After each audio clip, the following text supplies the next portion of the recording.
La situation à Louga est inquiétante en ce qui concerne l'état civil. Déclaration de naissance, de mariage, de décès, le taux reste très faible.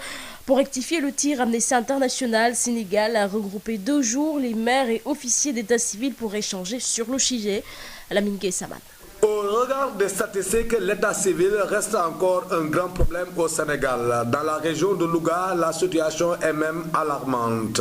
Mohamedou Moustapha Diagne est chargé de programme à Amnesty International Sénégal. Il y a un problème de déclaration des actes, notamment les actes de naissance, les mariages et les décès. À Louga, par exemple, plus de 80% des mariages ne sont pas déclarés, 25% des naissances ne sont pas déclarées et à peu près 90% des mariages en zone rurale ne sont pas déclarés. Ça montre que véritablement il y a un problème de déclaration des actes au niveau de la région de Louga. Fort de ce constat, Amnesty International Sénégal, dans le cadre d'un vaste programme de sensibilisation qu'il a élaboré, a réuni maires et officiers d'état civil du Ndiambour pour échanger sur le sujet. Mohamedou Moustapha Diagne, le chargé de programme à Amnesty International Sénégal. Nous avons invité le président du tribunal qui joue un rôle très important en matière d'état civil. Nous avons eu aussi la présence d'officiers d'état civil très expérimentés qui ont véritablement partagé leur expérience en la matière. Et nous, en tant qu'organisation de défense des droits de l'homme, nous sommes revenus aussi sur l'importance de l'état civil pour l'État, l'importance de l'état civil pour le citoyen, l'importance de l'état civil particulièrement pour la pleine jouissance des droits humains au Sénégal. Et nous pensons que ce message est bien passé. Nous espérons qu'ils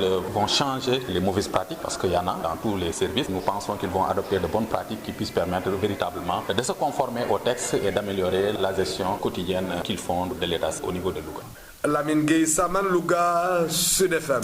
Lamine Gueye Samane, les pièces d'état civil sont incontournables dans la vie d'une personne. Le fait de ne pas en disposer entraîne des conséquences graves.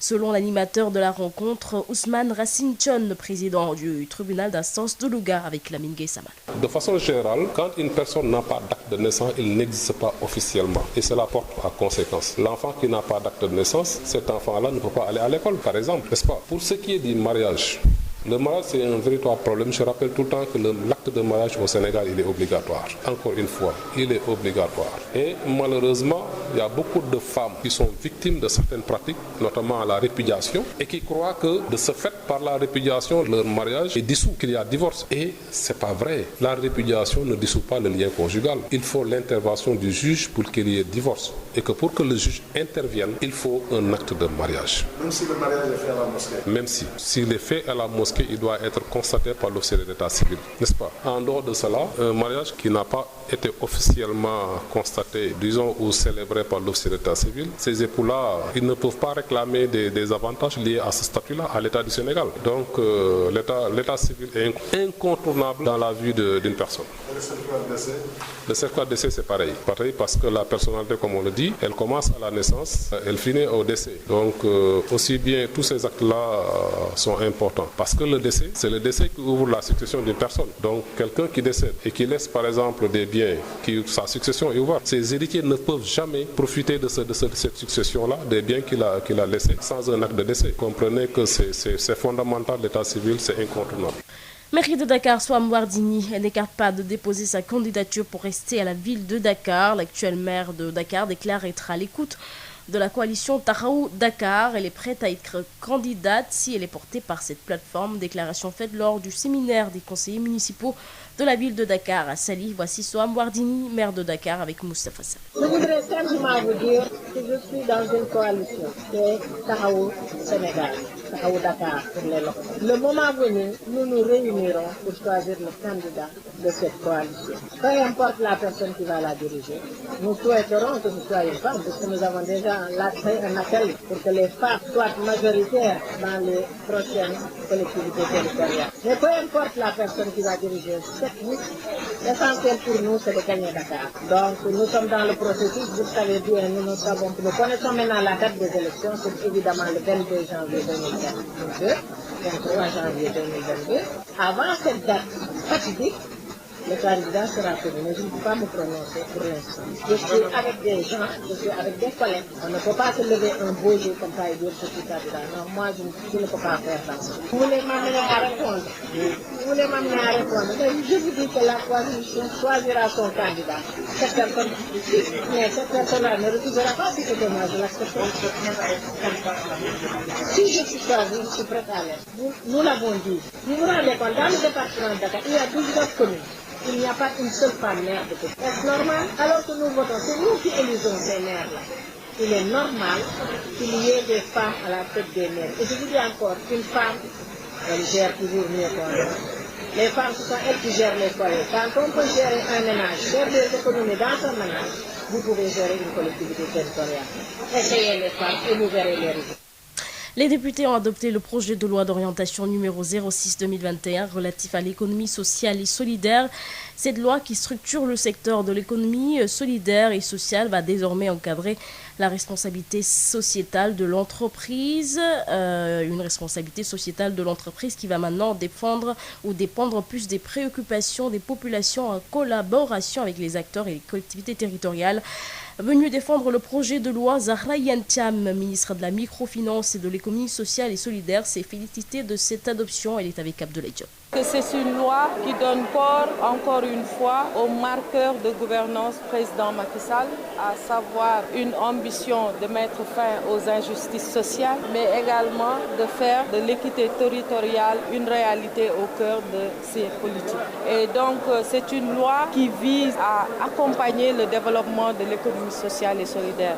C'est une loi qui a pour axe la gouvernance du secteur à travers un cadre légal et réglementaire. C'est également une loi qui structure et qui organise le secteur et les ordres sociaux et solidaires. C'est une loi également qui définit les mécanismes d'accompagnement. Et parmi ces mécanismes d'accompagnement, l'innovation majeure est l'encadrement de la RSE, la responsabilité sociale d'entreprise, qui dorénavant dépendra plus des préoccupations des populations à la base, maintenant en concertation avec les différents acteurs concernés, et les collectivités territoriales auront un rôle important à jouer à ce niveau-là. L'encadrement de l'économie populaire également y occupe une forte place, en ce sens que pour les acteurs de l'économie informelle et de manière générale pour les acteurs de l'économie sociale et solidaire, des facilités adaptées à leurs conditions, à leur réalité, seront apportées pour leur permettre d'être résilients, mais également de prendre en compte leur contribution dans l'économie de notre pays. 7h39 sur l'ensemble du réseau synchronisé de Sen Radio et nous reparlons de cet accident mortel à Tivaouane. Une fillette de 7 ans atrocement tuée par un apprenti chauffeur sans permis de conduire. L'apprenti chauffeur a été arrêté et le corps sans vie de la fillette déposé à la morgue de l'hôpital par les sapeurs-pompiers. Baba Carson. Drame à Tivaouane, une fillette de 7 ans du nom de Awa Diallo a été littéralement écrasée par un apprenti chauffeur qui conduisait un camion au quartier Serigne Mansour Sy. Un accident qui a provoqué l'ire, l'émoi et la consternation dans ce quartier. Sur les circonstances de ce drame, l'apprenti conducteur sans permis de conduire après une fausse manœuvre a tué sur le coup la fille qui jouait tranquillement aux abords de la chaussée. Encore un drame qui est venu s'ajouter aux nombreux cas d'accidents mortels dans la cité religieuse en pleine ville. Si l'on se rappelle du cas de la fille de 5 ans derrière le stade municipal et du garçon tombé des mains de sa mère, transporté par une moto-taxi Jakarta aux abords du quartier Kermas. De jeunes chauffeurs innocents sans permis de conduire. Les sapeurs-pompiers de la cité religieuse, après constat de la police, ont ramassé les restes du corps de la fillette atrocement tuée par ce camionneur fou. Un apprenti chauffeur qui a été mis aux arrêts. Tivaouane, Baba Carson pour CFM. Babacarso, marche des populations de la Médina contre le bradage du foncier du terrain d'Araf. Les jeunes de la localité ont battu le macadam pour dire non au projet du maire Bamba Fall qui a reçu les jeunes devant la mairie et en présence de ses partisans et souteneurs. Compte rendu à Modou Moustapha Dia. Une forte mobilisation des jeunes de la Médina pour dire non à la privatisation du terrain de Djaraf. Ces jeunes qui ont marché jusqu'à la mairie pour remettre au maire Bamba Fall un mémorandum. Nous ne sommes pas d'accord. terrain Jaraaf d'accord ñu ci privatisation bi dañoo bëgg ñu def ko gestion municipale jox ko municipalité bi mu nekk lu gratuit pour doomu Médina yëpp monsieur le maire depuis son arrivée il a détruit tous les espaces Médina amatul sécurité amatul sax professionnel mënatuñu am professionnel ci national yi parce que on a plus d'espace le maire doit dégager le maire doit retirer le contrat on appelle Thierno Seydi le promoteur il n'a qu'à demander au maire de lui rembourser son argent. Ces jeunes qui réclament la non-privatisation du terrain déclarent ne pas vouloir verser dans la violence. Mais lépp ay fa def ci jàpp ak salaam ndax benn bopp la fii gis ma kenn koo xam ne yeewul maintenant kon nañ ko def ci jàpp ak salaam monsieur le maire mbooloo bee ngi ñëw accueillir leen na nangu délégation bi. Arrivé au niveau de la mairie, une autre mobilisation a reçu ces marcheurs. Il a même fallu l'intervention des forces de l'ordre pour éviter le pire. Devant ses souteneurs, le maire Bamba Fall déclare: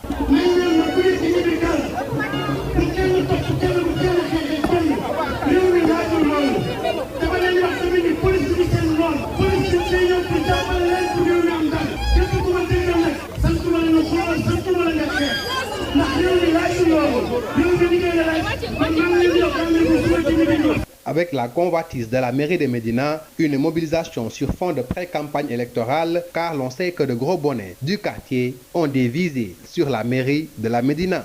Les mécaniciens qui étaient sur l'emprise de l'autoroute à péage et qui ont été recasés sur un site de 6 hectares à Sendou font encore l'objet d'un autre déguerpissement de la part de l'entrepreneur qui a en charge les travaux du nouveau port de Bargny. Ces mécaniciens déplorent cette situation et interpellent le chef de l'État Macky Sall qui leur avait donné ce site. Ils sont plus de 350 garagistes et apprentis.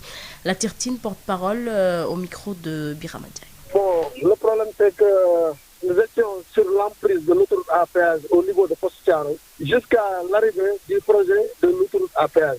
On nous a indemnisés, on nous a déguerpis et puis recasés sur un site de 6 hectares au niveau de Sendou. Lotissement administratif, 6 hectares répartis en 488 lots. L'État du Sénégal nous a délivré des attestations signées par l'impôt et domaine qui est à usage de garage et de services automobiles. Mais à notre grande surprise, l'entrepreneur qui est chargé des travaux du nouveau port de Bargny a occupé illégalement notre site et nos hangars.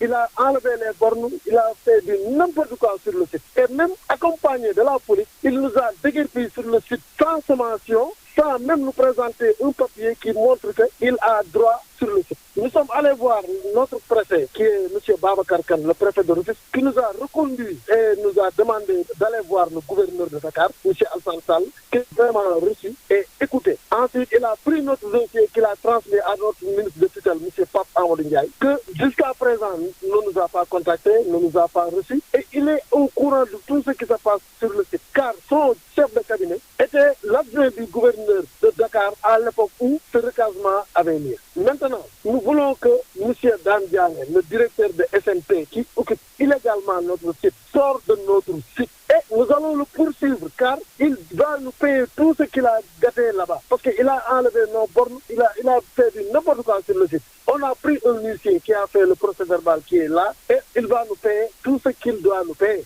Et il l'a occupé pendant plusieurs années. Il nous traque, il nous fait du n'importe quoi. Comment plus de 350 garagistes accompagnés de leurs apprentis, que tu peux déguerpir comme ça, sans état d'âme. Nous demandons au président de la République de prendre toutes ses responsabilités, car c'est lui, même qui avait demandé en Conseil des ministres de nous laisser tranquillement occuper notre site. Pourquoi la parole du président de la République, qui est équivaut à un décret, ne soit pas respectée? Les agriculteurs du bassin arachidier sont sceptiques par rapport aux semences certifiées distribuées dans le monde rural. Ils alertent et préviennent l'État dans un contexte marqué par le blocage des rapports hebdomadaires par les techniciens et laborantins au niveau des services du développement. Cher Tidiane Sissé, responsable du syndicat des agriculteurs du bassin arachidier à Kaffrine, est avec Mamadou Kamara. Le problème fondamental, c'est que c'est des gens qui revendiquent, parce que nous, au préalable, on avait dit que s'il n'y a pas la certification, les semences ne peuvent pas être à des situations où le producteur peut avoir de la production. Donc, Nous pensons que ces gens-là qui doivent certifier, s'ils refusent de certifier, c'est parce qu'ils ont revendiqué à plusieurs reprises leur doléance, mais ça n'a pas été suivi par le ministre. Donc nous disons au ministre de prendre sa responsabilité et de rencontrer ces gens-là et de prendre leurs doléances au sérieux pour les résoudre. Mais ce que nous savons, comme Badian l'a dit, pour les problèmes de semences, je pense que au niveau national, on n'a pas encore, nous, producteurs, reçu aucune mise en place. Et je pense que ça va déteindre sur la campagne hivernale. Parce que comme vous le savez, avec le dérèglement climatique, je pense qu'on devait au moins recevoir nos semences à l'état actuel, de les décortiquer et de les trier pour au moins les premiers pluies. On va directement au semis. Mais malheureusement, aucune localité n'a encore reçu de semences pour distribuer ça aux paysans. Et c'est pour cela que nous venons auprès de ces gens-là, faire la solidarité avec eux, pour qu'en fin de compte, le ministre décante la situation pour que les paysans aillent dans leurs droits. Sinon, ça va être très catastrophique pour la campagne hivernale. Il se prononçait hier en marge de la marche pacifique de protestation des techniciens de l'agriculture à Kaolack. Les agriculteurs ont apporté leur soutien aux techniciens et travailleurs du ministère de l'Agriculture. Le mouvement Fouta Tampi, après avoir dénoncé et fustigé les agressions et menaces dont ses membres font l'objet, continue de réclamer de meilleures conditions. Seydi Gassama d'Amnesty International invite des jeunes en cas d'agression à aller chercher un certificat médical afin qu'ils puissent leur trouver un avocat. Le compte-rendu de Ismaël Marcel Koli. Les membres du mouvement Fouta Tampi invitent le président Macky Sall à être à l'écoute de leurs préoccupations. Ils tiennent à informer l'opinion nationale qu'ils n'accepteront plus de menaces à l'égard de ses membres, nous dit Bassirou Sy, leur porte-parole. Nous n'accepterons plus qu'il y ait d'abord de la violence, comme ce fut le cas du meeting d'Abdoulaye Daouda Diallo. Primo. Secondo, nous n'accepterons plus qu'il y ait des menaces de mort et que nous lui demandons tout simplement qu'il ouvre les yeux, que les jeunes du mouvement Fouta Tampi ne sont pas ses ennemis, ne sont pas ses adversaires politiques, que ce sont des jeunes qui revendiquent tout simplement un mieux-être. Nous voulons qu'il y ait au niveau donc des infrastructures socio-économiques de base, des infrastructures routières, notamment des infrastructures relatives à l'éducation, à la santé, que nos problèmes agricoles soient pris en charge par le président de la République, que l'emploi et l'employabilité des jeunes également, que le président prenne en compte que Fouta également fait partie du Sénégal. Et que Fouta ne doit pas être oublié sous aucun prétexte. Pour Seydi Gassama de Amnesty International, son organisation encourage Fouta Tampi et exhorte ses membres en cas d'agression à se procurer un certificat médical afin que des poursuites puissent être engagées. Nous dénonçons les menaces, nous dénonçons les agressions et nous disons à tous les jeunes de Fouta Tampi, si vous êtes menacés, téléphone. Faites tout pour garder le numéro de téléphone de cette personne-là et de le poser. Si des personnes sont brutalisées, ce que nous leur conseillons, c'est d'aller immédiatement voir un médecin, avoir un certificat médical. Nous nous engageons à trouver un avocat, même si la plainte doit être déposée à Matam ou à Saint-Louis, nous allons trouver un avocat qui va aller sur place, nous allons suivre la plainte, nous allons faire toutes les pressions qu'il faut pour que ces nervis-là puissent rendre des comptes. On est en République. Personne ne doit utiliser la violence, n'est-ce pas, pour régler des comptes avec des citoyens qui manifestent. C'est inacceptable.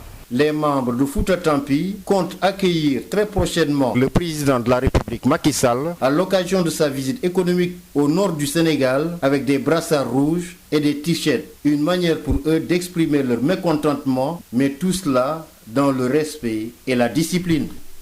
Ismaël Marcel Koli, a compté du lundi 7 juin, les produits ayant fait l'objet d'une hausse suite à un changement de position tarifaire vont retrouver leur prix d'origine. Le ministère de la Santé, l'administration douanière, les grossistes réparateurs et les instances travaillent sur une solution définitive à ce problème, signé le communiqué du syndicat des pharmaciens privés du Sénégal.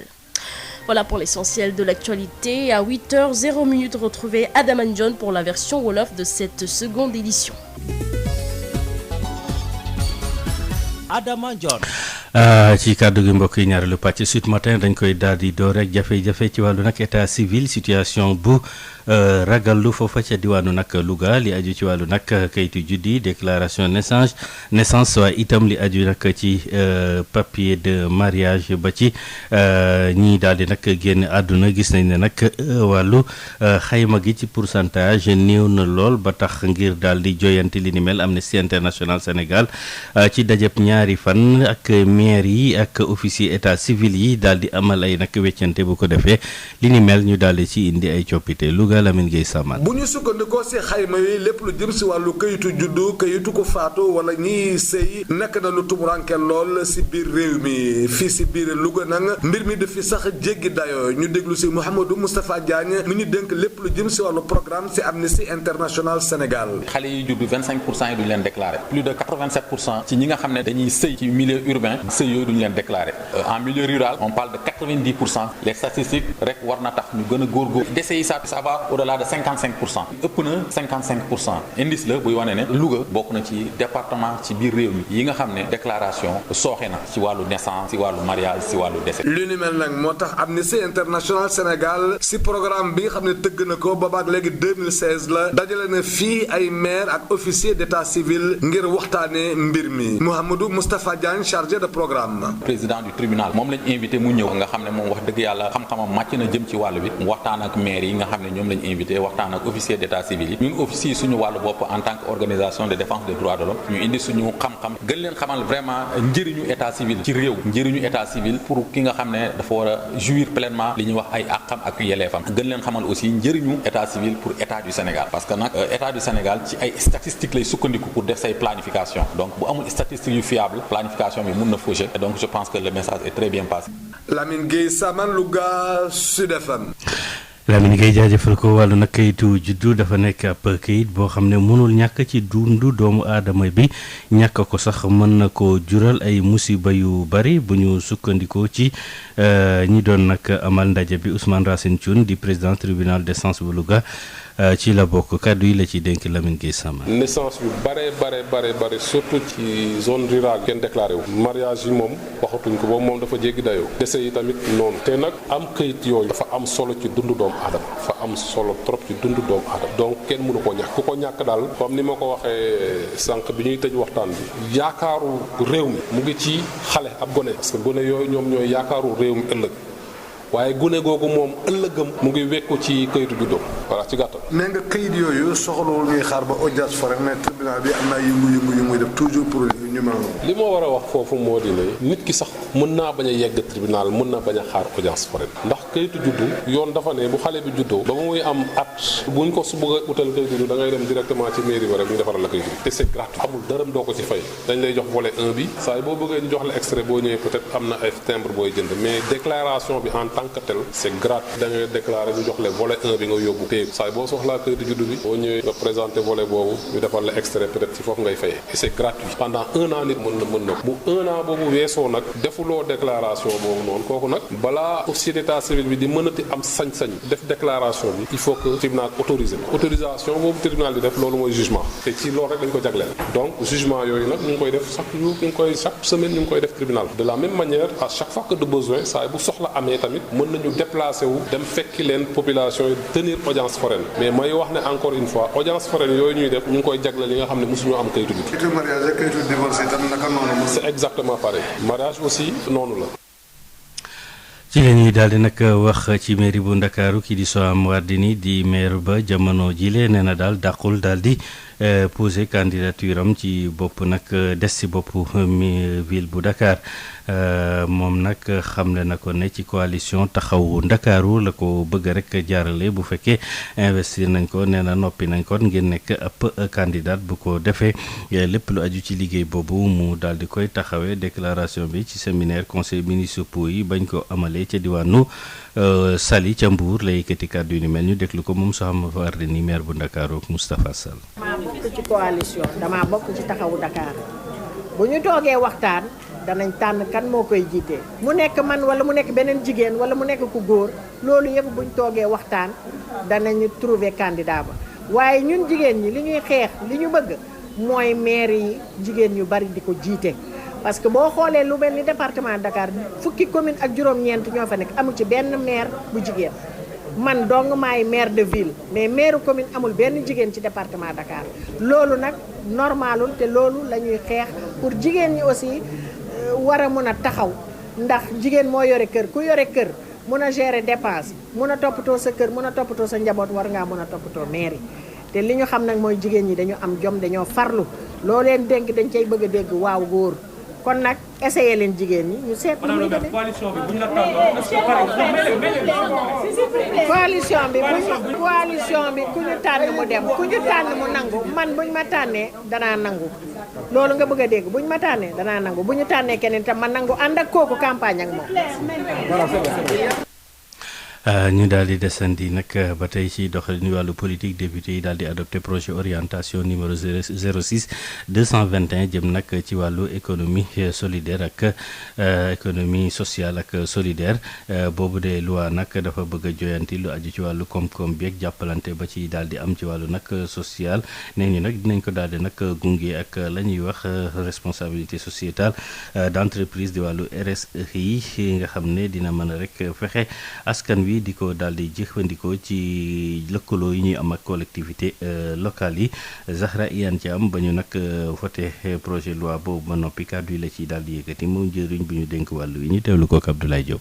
mu nekk projet de loi bu am solo ndax dafa bokk ci liy jëmmal yitte njiitu réew mi Macky Sall bi nga xam ne mooy réew mi lépp loo xam ne daf ci ne kenn ku nekk gannaaw bañ ko bokkee ba pare da nga ci war a jot li nga xam ne dafa méngoog sa cër ci mbir mi mais également mu nekk loi boo xam ne am na ngëneel yu bari yoo xam ne nit ñi ñoo doon am seen bonne volonté indi ko bëgg ko sotti ci réew mi mais kenn ku ne di ci demee sa yéene lu mel ni RSE bi loolu également ci biir loi bi gis nañ ne xaatim nañ dorénavant naka la war a tëddee am na beneen mbir mooy suñu wàllu mbokk yi nga xam ne ñi ngi ci secteur informel bi ñooñu tamit loi bi indi na ay tegtal yoo xam ne jàpp nañ ne buñ ko matalee wala buñ ko doxalee dina bokk ci liy gën a ndëgër laay seen activité économique kon tey député yi bu ñu voté loi bi à l'unanimité du ñu bett ndax loi la boo xam ne dafa dellu ci askan wi dafa dellu ci jël yittey soxlaas askan wi tënk ko ci yoon kon li ci des mooy ñun ci wàllu ministère bi ñu mën a am ay mécanismes yoo xam ne dañuy bind loi mais ñu mën ko opérationnaliser maanaam nit ñi mën ko yëg te loolu également am na jéego yu ci am ba pare décret d'application yi pare na dinañ def également plateforme bu ñuy wax seen label ESS ci la bokk loolu également dina bokk ci naka la ñuy opérationnaliser loi bi am na leneen lu ñuy wax RSE loolu tamit encadrement bi dinañ ko def ak acteurs yi def ko ak collectivités territoriales yi. ci la ñuy daal di nag dellu ci accident ba am ci Tivaouane xale bu jigéen bu amee juróom-ñaari at daal di ci nag des ab apprenti chauffeur moo doon dawal ab camion daal di koy nag faat moom sax ne ñu fekk ñu ab permis de conduire ci moom xale bi nag yóbbu nañ ko ca morgue bu hôpital ba sapeur pompier yi ñoo ko daal di nag taxaw ci leeral dañuy dem ba Tivaouane fekki Babacar Sow. musiba amati ci dëkkub Tivaouane xale bu jigéen boo xam ni juróom-ñaari at dong la am di wuyoo ci turu Awa Diallo la benn camion daal di jaar ci kawam mu faatu ci saasi ci quartier Serigne Mansour Sy l'accident la bu nga xamee ni tax na ba askan yeewee ci gox boobee daal di mer bu futt tiit ànd ak njàqare itam ana naka la mbir mi tëddee apprenti conducteur bu nga xamee ni amul permis moo doon dawal ab camion daal di faat fi saasa xale bi nga xamee ni da doon fo ci booru tali bi yokk ci ni njombale bu nga xamee ni mën nañ ko toftal ci yeneen yoo xam ne am na ci dëkk bu sell bi suñu nemmeekoo ni xale yi ñu fiir yépp dañoo daal di ñàkk seen bakkan ñu ciy fàttaliku xale bu jigéen bu nga xamee ni camion fiiroon na ko ci booru stade municipal El Hadji Moustapha Niang ak beneen xale bu góor boo xam ne bi yaayam daf ko uufoon ginnaaw bu ko benn moto taxi Jakarta yaboon bi xale bi waddee la benn camion daal di jaar ci kawam faat ko fi saasa ci fi nga xamee ni mooy quartier Kër Maas ay ndaw yoo xam ni dañuy dawal ay camion te yoruñu permis de conduire fii ci dëkk bi sapeur pompier yi nga xamee ni ba ñu yëgee li ni mel daal dinañu ñëw jël néew xale bu jigéen bu nga xamee ni faat bu ñaaw la ko camion bi faat apprenti chauffeur bi nga xamee ni amuloon permis yoon teg na ko loxo Tivaouane Babacar Sow doon ci jokko ak yéen pour Sud FM. Babacar doxum ñaxtu askanu Medina ngir daal di ñaawlu wàllu suuf sañuy jëfandikoo terrain Jaraaf rawatina jaare ci loxo yi maire ba ndaw yi localité boobule amal nañu seen i doxub ñaxtu ngir projet boobu ñu daal di koy teg ci suuf maire ba Bamba Fall daal leen dalal ci buntu mairie ba ak ki ñu ñoom ngir daal di weccanteeg ñoom Medina Amadou Moustapha Dia. terrain Jaraaf d'accord ñu ci privatisation bi. tey jii ci ngoon Médina tàngoon na loolu ndax ndaw ñi ñoo fa amal benn manifestation ngir ŋàññi projet bi nga xam ne maire ba Bamba Fall ba bëgg na ko def ci terrain bi nga xam ne mooy terrain Jaraaf boobule. nous ne sommes pas d'accord ñu ci privatisation école terrain Jaraaf d'accord ñu ci privatisation bi dañoo bëgg ñu def ko gestion municipale jox ko municipalité bi mu nekk lu gratuit pour doomu Médina yëpp. Monsieur le maire, depuis son arrivée, il a détruit tous les espaces. Médina amul sécurité, amul professionnel. Mënatuñu am professionnel ci national yi parce qu'on a plus d'espace. Le maire doit dégager, le maire doit retirer le contrat. On appelle Thierno Seydi, le promoteur. Il n'a qu'à demander au maire de lui rembourser son argent. Manifestation bu takku la nag ndaw ñooñu li ñuy wax moo di bëgguñu benn yoon daal di privatiser terrain bi nga xam ne ñoom fa la ñu xam te miin ko. Mais lépp ay bërëb ci jàpp ak salaam ndax Médina benn bopp la fii gisuma kenn koo xam ne yeewul Médina kon nañ ko def ci jàpp ak salaam monsieur le maire mbooloo bee ngi ñëw accueillir leen nga nangu délégation bi ñu jox la sa mémorandum. bi ñu doxee nag ba dem ca mairie ba fekk nañ fa nag beneen mbooloo mu Bamba Fall dagale ngir wane ne moom it am na doole biir Médina te it ñoom ndaw ñooñu le ànd nañu ci li mu bëgg doxal. ci jàmm ak salaam lañu bëggoon amal mbir yi waaye mu gën tal ga amoon na sax ay laale ba sax takk der yi mujj intervenir. ci noonu Bamba Fall lii la xamle.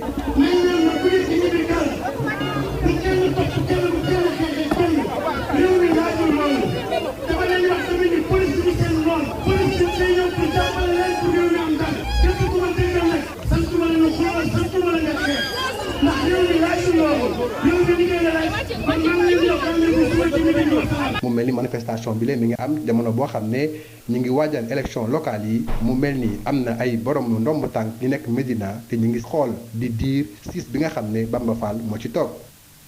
Moustapha Dieng jaajëfal ko mécanicien yi fare woon ci wetu autoroute bi te ñu yóbbu woon leen ca Sendou ngir ñu daal di fay dal ci barab bu juróom benn hectare daal di fay amal seeni liggéey dañ leen fa jëliwaat Sendou googu ndax liggéey ñuy def ci aéroport wala nouveau port bu Bargny tax entrepreneur ba sàkku ñu daal leen koy jëlee ndax liggéeyu port boobule mécanicien yi nag di ko ñaalu nee ñu daal nguur gi na ci daal di nag àddu ndax war nañ toll ci ñetti téeméer ak juróom fukk ci ay ndaw Tirmaane yore seen kàddu ak Birama Ndiaye. waaw problème bi daal moom mooy dañu nekkoon ci autoroute à péage bi fa lañ nekkoon di liggéey ci emprise autoroute à péage bi ci la projet bi ñëw daal di ñuy déguerpir indemniser ñu daal di ñuy recaser ci benn site 6 hectares bu nekk Sendou ñu nekk fa di liggéey defar fa 3 hangars yu 500 mètres carrés ak 488 parcelles à usage de garage et de service automobile malgré les maigres moyens ak soriwaay beeg wéetaay beeg soriwaay beeg yëpp fa lañ nekkoon di góorgóorlu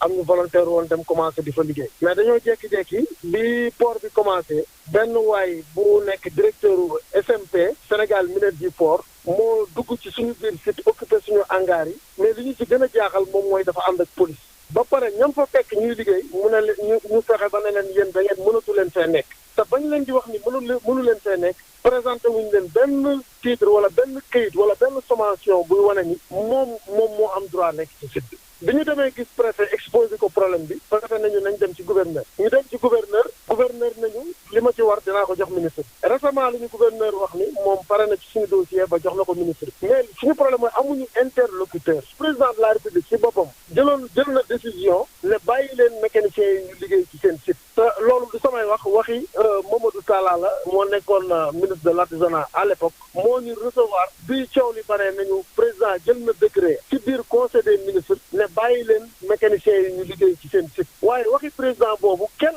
ci ñoom topp ko ba léegi waa ji mu ngi ñuy topp di ñu bundu xataal ànd ak police te amul benn këyit bu ñu wane ni yéen waratu leen a nekk ci site bi te ñun am nañ ay attestation yoo xamante ni impôt et domaine moo ñu ko jox signé par Mamour Diallo booba ma nga nekk receveur des domaines bu risque moo ñu délivré titre yooyu loolu nag nekk lu ñu jaaxal lool ndax plus de 350 borom kër yoo xamante ni sonn nañ lool bëgg am fu ñu liggéeyee képp jël seen place def ko autoroute jox leen place boo xamante ni fekkaat leen fa di leen bund xataal loolu metti na lool li ñu bëgg moom mooy waxi président ba mu waxoon ne jox leen mécaniciens yi seen site ñu respecté ko daan jaane mën na ci suñu biir hangar ya mu génn suñu site lam ñu fa yàqal mu fay ñu ko jël nañ huissier def na procès verbal bi pare na ba jox nañu ko parce que yéene nañ topp ko moom ci yoon ci dommage yam fa def waaye na génn suñu site ñu jëlaat suñu place di liggéey ndax amuñu suñu liggéeyee béykat yi fare nag ci bassin arachidier bi nag amee ab njàqare ci wàllu jiw gi ñuy séddale ci dëkku kaw yi rawatina ci wàllu nag mucc ayib gi gannaaw ba ñu xamee ne nag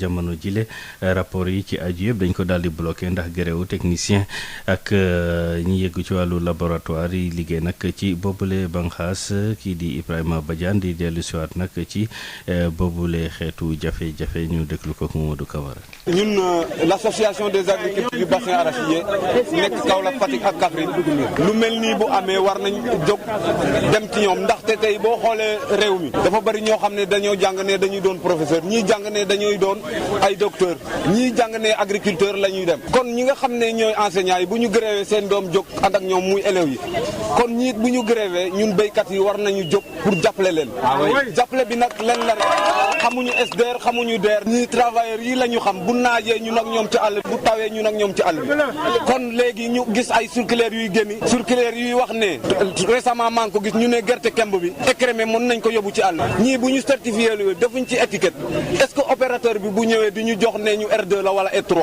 loolu danger la kon jiw bi nga xam ne mu ngi bëgg a yàqu loolu lañ ne na fi jóge jiw bi nag ñi koy sonal parce que man li ma xam mooy pureté variétale muy densité taux de germination ak lu ne ñii ñoo koy def ñii bu ñu ko defulee kenn xamul bu baax bi ak bu bon bi ñu exposé ko jox ko béykat yi du ñu ko nangu ñii nañ leen considéré xam ne ay citoyen lañ ñii ay jàmbaar lañ ay liggéeykat lañ ay jàngkat lañ kon ministre bi na leen reconnaître waa ministère nañ leen reconnaître ñu xam ne ñii kat bu ñu jógee monde rural bi dina jóg te du yem fii parce que man li ma leen ay wax mooy li ñuy xeex njëkk naa ko xeex avant ñuy wax te ñun population monde rural bi répp mobilisé nañ pour que jàppale ñii ndaxte nit ki buy gréew lu mot ñaari at faale woo ko tey docteur yi bu ñu gëree woon rek suba ñu wax ci ndax ku fajiwul nga dee transporteur bu ñu gëree woon ku tukki kenn du tukki ñu wax ci mais lu tax ngeen ay gëree ñu marginaliser leen bañ leen faale kenn fonku leen mais c'est pas normal c'est inadmissible loolu ñun du ñu ko nangu moo tax ñu ñëw seen wet di leen jàppale fii nag bopp ba